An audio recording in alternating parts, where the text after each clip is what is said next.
Hi everyone, welcome back. Today we're looking into the third lesson of Module 2. So let's quickly recap what we learned last week. So last week we looked at how you can differentiate your service so that your service can stand out in your industry.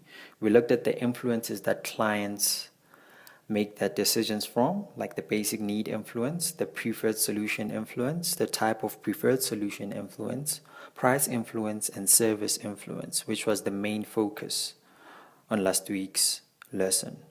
We also asked you to come up with ideas on how you'll make your service better based on your client profile. So I hope you came up with a lot of ideas, and I hope those ideas answer these three questions. How does this idea help the client achieve their hopes and dreams? How does this idea help the client deal with their pain and fear? How does this idea help the client remove the barriers and uncertainties they have? So now that you've created your client profile and came up with ideas, now we need to confirm the assumptions we have about the client.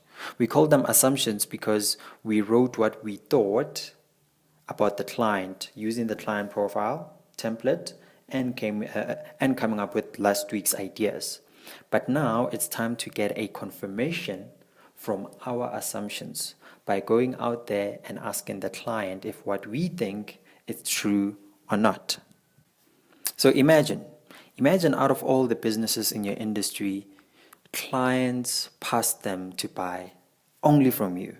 Imagine your clients keep coming back more and more, even when you aren't available to provide a service for them.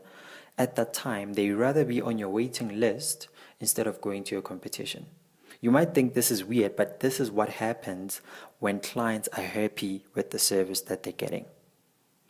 But to get here, you need to follow this one principle. Love your customers more than you love your product. Marketing is simple, but many marketers try to be clever. Marketing is simply showing your clients that you understand what they're going through, and this is how you can make that problem go away.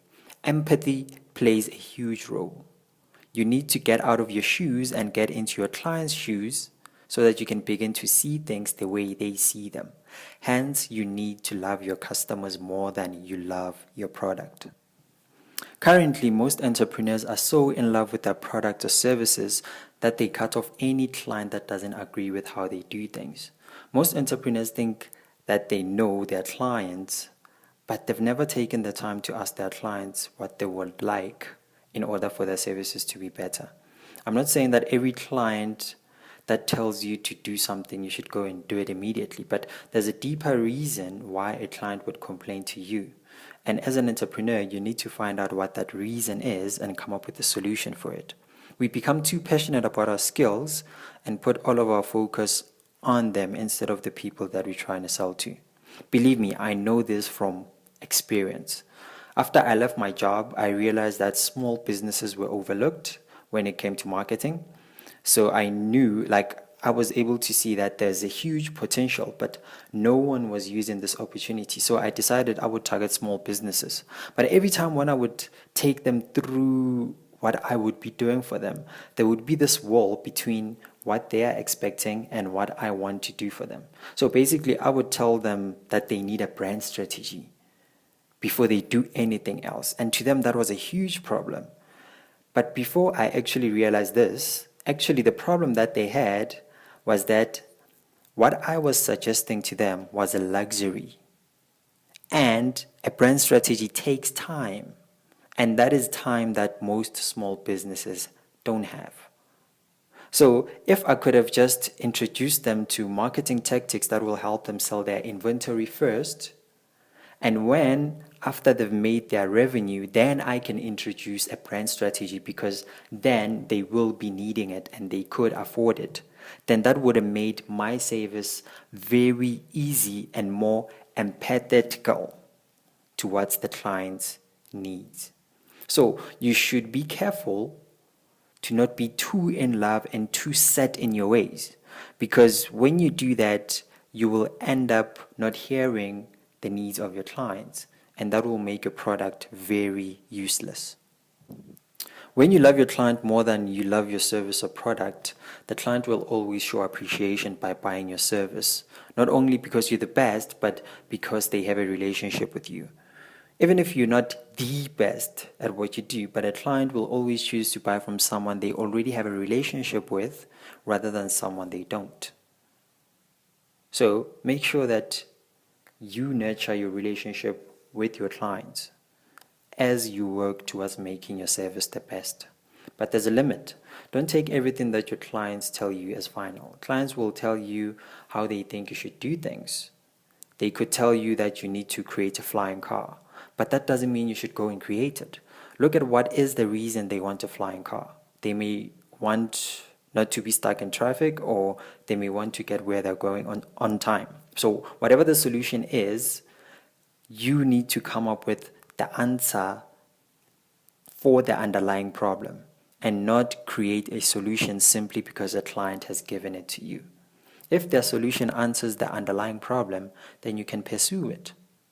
Loving your client doesn't mean you need to stop being creative. That is still your job as an entrepreneur. Remember, it's your business. So how can we work towards putting our clients first? First, you need to develop a relationship with them. If a client has already bought something from you, you've already developed a relationship. But this doesn't mean whatever you ask them to do, they will willingly do it. You still need to work towards that stage of your relationship. And you can do this by giving them a reason to participate. Incentives are usually great for this. We will go deep on that later. There are a couple of ways you can develop or nurture your relationship with your clients. You can ask your clients questions, ask how you can help them now, go out of your way to help them, even if they seek a service that you don't provide, but you know someone who can, refer them to that person, educate them so that other businesses don't take advantage of their lack of knowledge. Don't only focus on how you could benefit from them, but work towards how they can benefit from you. Because if they do, they will never forget you. It's about their well-being, and their well-being is your business's well-being. For today's lesson, we're looking to confirm our assumptions about our clients and the ideas that we came up with last week. So, in doing so, let's get to it. So what do we need to do to confirm our assumptions? We need to have our questionnaire, ask the questions, find the people that we're going to be asking questions to, create an incentive so that they'll be motivated to answer those questions, make the process as easy as possible for them, and update the answers on your client profile as well as your ideas list. Number one, ask questions. The best way to let a client in is by asking them questions. Mostly clients will appreciate that you consider what they think, but some will think you're taking away their time and choose not to do it at all. So different clients act differently. Managers love giving suggestions, and non-managers are the ones who feel you're taking away their time. Managers are those clients who know exactly what they need you to do and they tell you how to do it. The non-manager clients are those clients that they have a general goal, but they just need you to come in and take the wheel. So for this exercise, you will draft the questions that you will ask the client, and for this lesson, you will use the questions that touch on your client's desires, which we discussed last week. Number two, find the clients. Now that you know the questions you want to ask, now you need to find the 3 clients that you believe fit the profile to answer those questions. The 3 clients to answer those questions can be made of your previous clients, clients that you've done work for previously, friends or family. If you have a friend or a family member that you believe fit that profile, you can use them to answer the questions. Prospects that inquired about your service but never bought from you. So this is one client that came through, they wanted you to do something and then they just disappeared. So that's another client you can use to answer your question. As long as they fit the client profile, then they're good. It doesn't matter whether they've done work for you or with you before, or they haven't done it at all. So it will be easier to approach these sort of people because you've already developed a relationship with them, rather than go and just approaching a stranger and ask them to answer your questions. Number 3, create an incentive. As human beings, most of what we do is driven by an incentive. We don't want to do things that we are not getting anything out of. We eat because our tummies will be full. We work because we're going to get paid for it. Our minds have wired themselves like that. Even when it comes to the clients you find, for them to answer your questions, they'll need some motivation to do so. And an incentive usually works. The incentive has to be something that they care about, because if they don't care about it, then they won't be motivated to answer your questionnaire. So examples of an incentive can be a discount voucher for your service. So you can give them a discount when they come back and buy from you. A coffee or music voucher if they love these things. So an incentive doesn't need to be something that is only business based, but it can also be personal incentives. And maybe another incentive can be introducing them to someone in your network of friends or business people that you know because they want to meet with them. So think of what your client may need or love so that you can create an incentive that really resonates with them. If your incentive is just something random, then it won't work. Make the process easy. Make it easy for your client to answer your questions or to just do the whole thing and get it over with. You're taking away their time from either doing their work or meeting a potential client. So respect them by making sure that what you do, it's easier for them to do, and the questions are easy to understand. Am I making sense? If you're going to meet with them, then you need to be prepared so that the meeting can go as fast as possible. Unless then they tell you that they've dedicated an hour to meet up with you, then you can take your own time. But it's more about respecting their time so that whatever that they do it quickly and not waste time trying to figure out how they need to do it. So there are ways you can make this thing easier. You can either have a Google survey. A Google survey, it's pretty simple. Like, I mean, you draft all your questions, you send them the link, and then they click on the link, and then they answer the questions, click submit, and then you have the answers. Or you can have a face-to-face conversation with them. Like, there are things that it's easier to talk face-to-face, and they're not easier to type out. So if you know that you have those follow-up questions or you have those complicated questions, then you can opt for a face-to-face conversation with them. And number 5, update or confirm your assumptions. From the answers that they've given you, you will need to compare them with the answers you wrote on your client profile and your idea list. If their answers are similar to yours, then you've got your confirmation. But if their answers are different from yours, then you need to update your client profile, because that will be the main profile that you use for your marketing purposes later. Remember, the goal is for you to fall in love with your clients more than you love your service or product, because when you do that, you will provide a service or product that your clients need and they will care about. Action steps. So let's get on to action step number 1. You need to create questions that you want to ask your clients. So use the questions from the client profile that relate to your client's profile. You can either, if you want to, you can add more questions, but just make sure that there's only 5 questions maximum, because more than that, it will be too much for the client to bear.